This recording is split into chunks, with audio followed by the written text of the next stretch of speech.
best Christmas ever.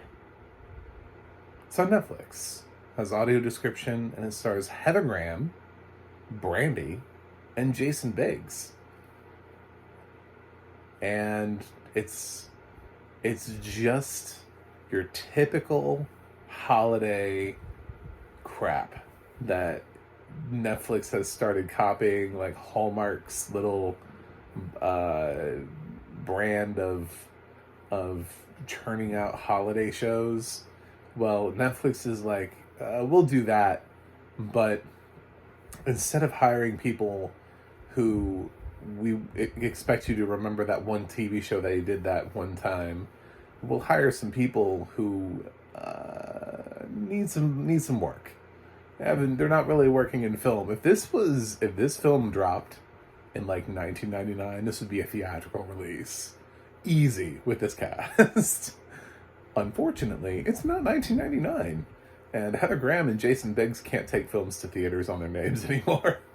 So, and Brandy, I don't know, I know she was in I Still Know What You Did Last Summer. Did she ever take a film to theaters based off of her name? I don't know. I feel like she was in some things, but I don't think she was ever a star of something.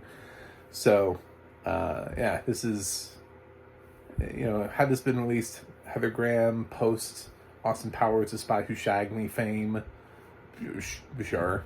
I'm sure this would have been a nice little holiday release. It would have been awful and reviewed poorly by critics, but it would have hit theaters. And Jason Biggs post American Pie, although the movie wouldn't make any sense because they wouldn't be able to have kids, because Jason Biggs would have just done American Pie. So,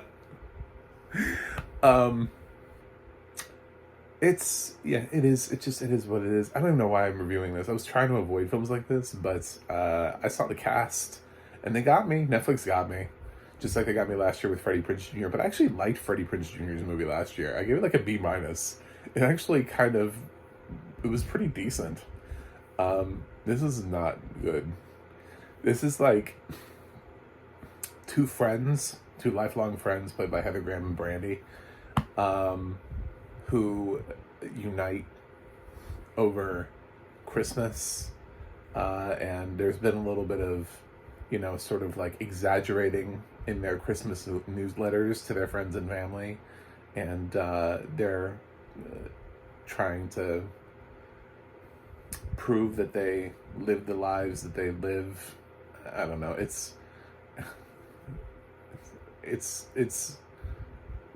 I really kind of like zoned out as this movie was happening. Just progressively, there was like a hot chef guy that just kind of like shows up and like was like cooking food, and I don't know. It feels like I was like, what is this? And Jason Biggs he's kind of there. He's just like, they wanted a name to play Heather Graham's husband. I'm not really sure why. The film's not really about him. He could have interchangeably been played by anybody. This film is more about Heather and Brandy. What a weird pairing, by the way. So, I don't know.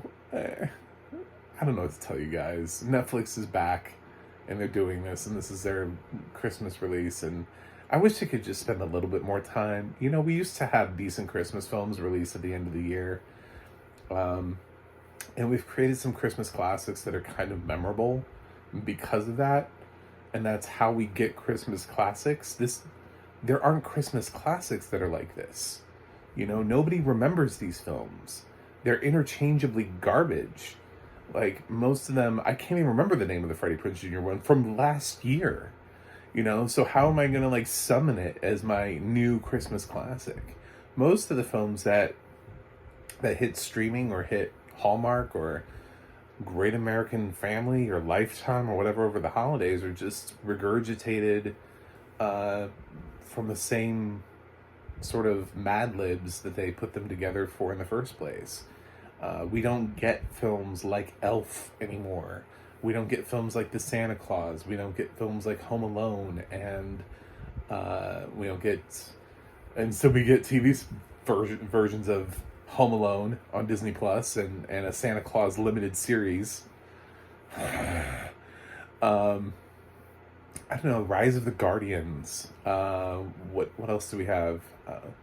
What was? I mean, it seems like The Night Before was like one of the last true release to theater Christmas films that we had, and that was years ago. And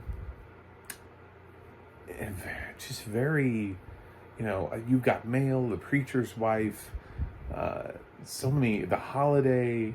Think about the films that you actually watch, that are actual staples for you at Christmas time. Love Actually, depending on whether or not you use that as a Christmas film or a Valentine's Day film. Think about those films and then think about, is there anything that are like these types of Hallmark films that you actually summon, that you're like, oh, I have to see that one that starred so-and-so from One Tree Hill and that person who was who did 3 seasons on Grey's Anatomy. It's like, no. I have a feeling not. I have a feeling you don't squeeze that film in between It's a Wonderful Life and A Christmas Story. I just take a little bit of effort. I felt like HBO did that with an 8-Bit Christmas. That was a standout for me in terms of actually making a film that didn't feel like... It felt like it could have been released theatrically if they had chosen to. But for the most part, a lot of these films, Spirited, had clearly a budget. So if you're going to make a film with Heather Graham, Jason Biggs, and Brandy, at least throw it like, I don't know, a little bit of money, like 10 million, 15, something like that, maybe. And make it feel like it has a shot at potentially being one of these movies. Amazon kind of did that, I would say, a little bit with Something at Tiffany's last year.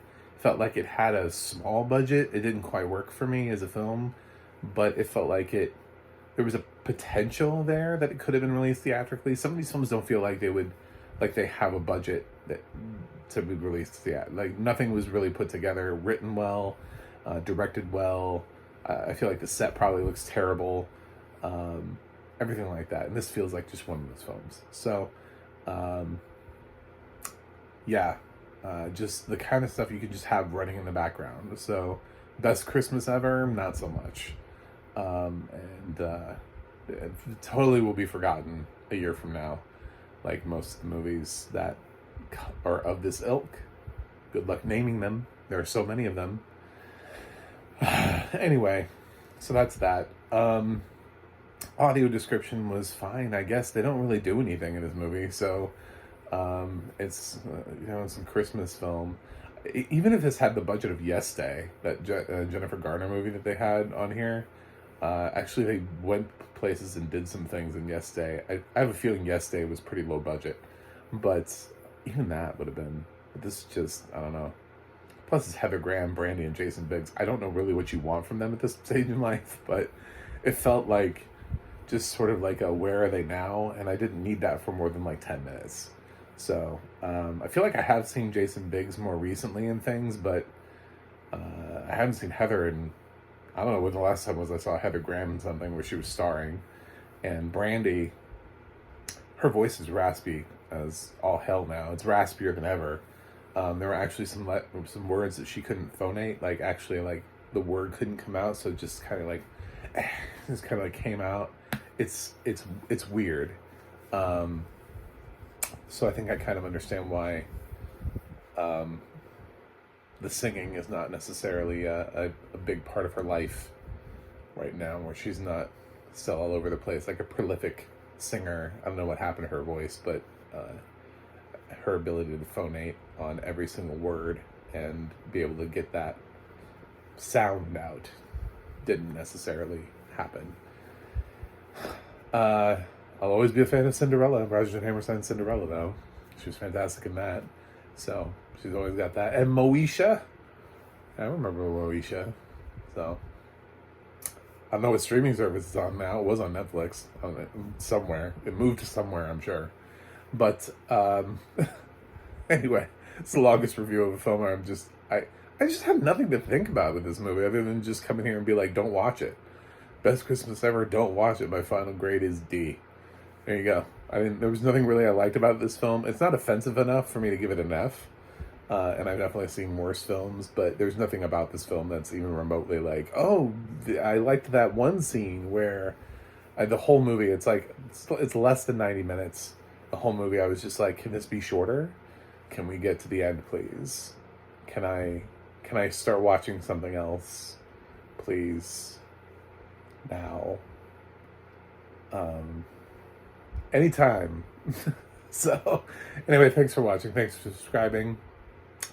I'm so close to breaking my goal for the year, so if you could please click that subscribe button. I can blow past 200. I have enough time. I just need a couple more subscribers. So, could be you. I have a website, MacTheMovieGuy.com. You can follow me on X, Threads, or Instagram at MacTheMovieGuy. You can follow me. You can go to the audio description project, adp.acb.org, and I'll let you know what has audio description and where you can watch it. And you can go to the ADNA.org. That's the ADNA.org, where you can look up people who work in audio description and see what their credits are. It's kind of crowdsourced, so